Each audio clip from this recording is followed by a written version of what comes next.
j'ai lancé un rendez-vous avec les veuves et les mamans âgées de 60 ans et plus qui ont répondu présentes dimanche passé. Après le culte, on a eu une petite assise. Et je les ai dit ce que Dieu m'a demandé de les dire.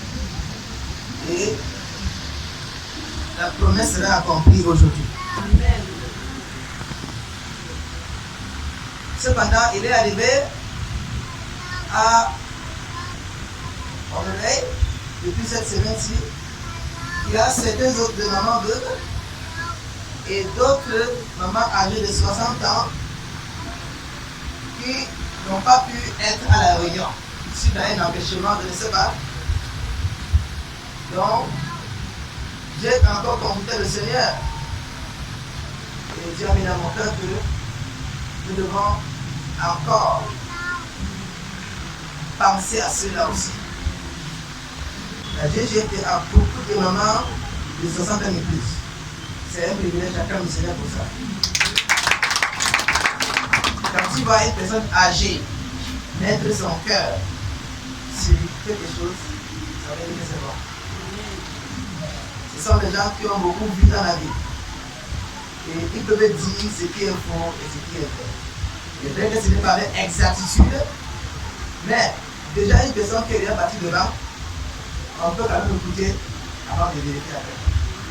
Donc si vous l'avez vu ici, ça veut dire que l'église ici est vraie. Amen. Amen.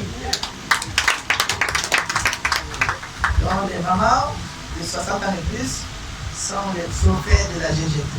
Les trophées comme ça. L'amour n'a pas de barrière, alléluia. Et ce que nous donnons, c'est pas comme si vous n'avez jamais reçu ça. Mais c'est par amour. Ok? C'est pas comme si vous n'avez jamais reçu quelque part. On ne peut pas vous en procurer. Mais c'est pour montrer comment nous vous aimons avec ce que nous avons. Nous n'avons pas les millions, mais nous avons l'amour à donner avec le peu que nous avons à donner. Amen. L'amour accompagne nos actions. Amen. Merci.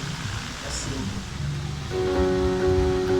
Vous pouvez voir l'humble, serviteur de Dieu, l'apôtre Éric en train de distribuer ses paquets de riz aux 4 mamans qui avaient répondu présentables.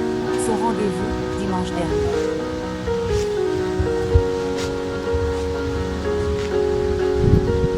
Les mamans sont très contentes à cause de cet acte d'amour venant de l'homme de Dieu. Comme vous avez écouté l'homme de Dieu, ce n'est pas trop grand, mais l'acte est rempli d'amour, et le but est de mettre le sourire sur leur visage. Devenez partenaires du ministère, et travaillons ensemble, afin de mettre le sourire sur les visages des autres.